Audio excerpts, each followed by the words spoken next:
When watching your demonstrations, it seems quite apparent that the character or personality of a person remains intact even after passing over. There is a whole school of wisdom saying that we come to the world with a personality or costume that we wear in this lifetime, but ultimately we are all source. So how come we don't seem to strip off this personality costume and return to pure light after passing over?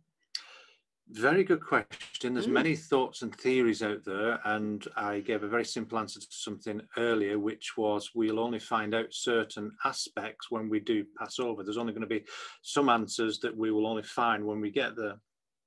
But for me, I think there's a real confusion in going back to the light and returning and taking off that costume. I think the costume sometimes gets misunderstood for the personality and character. The costume for me is what we're looking at right now, the human body.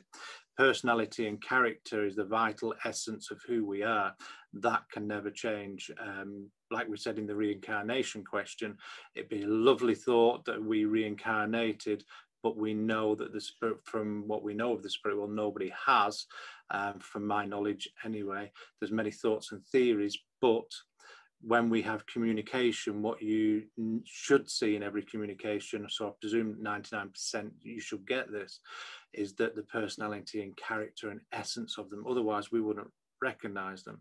So there's some things that stand to logic, that when we demonstrate evidential mediumship, certain things never change. They have to be for us to recognize them. So for me, I think there's confusion. I think the costume is the body and not the personality and character and soul of us. And I think when we moved to the spirit world, I had a lovely gentleman who was my mentor for a lot of years, and he has many times come back and reached out to me and said, I'm still learning, you know, I'm teaching still, but I'm still learning. So for me, that's reassuring. I still get to learn. I'm the eternal student. So it's reassuring. And as Phil said, evidential mediumship, how would you know your loved ones if they didn't tell you how they were? Does that mean they still are that way?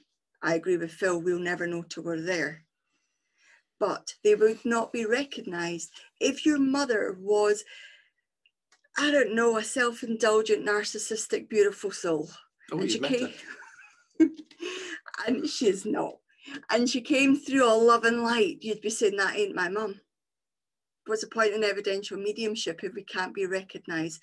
So we have to use logic, and then we have to use our own spiritual truths. So what you believe happens after physical death, that's fine.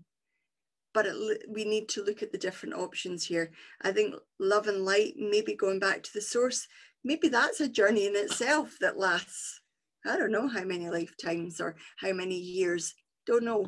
But I know I'm not ready to go back to the source just yet, because I am the eternal student. Yeah, we don't want to burst bubbles. These are really good questions. Absolutely brilliant. These are the questions, all of them, not just one, all of them, that help you find your spiritual truth, help you find your truth and really create who you are. So never stop asking questions, never stop debating, because these questions, these thoughts create your tomorrow, and those tomorrows create more questions that create you as the person, you as the medium. They are vital. That's why we do these sessions. They are absolutely wonderful to be part of.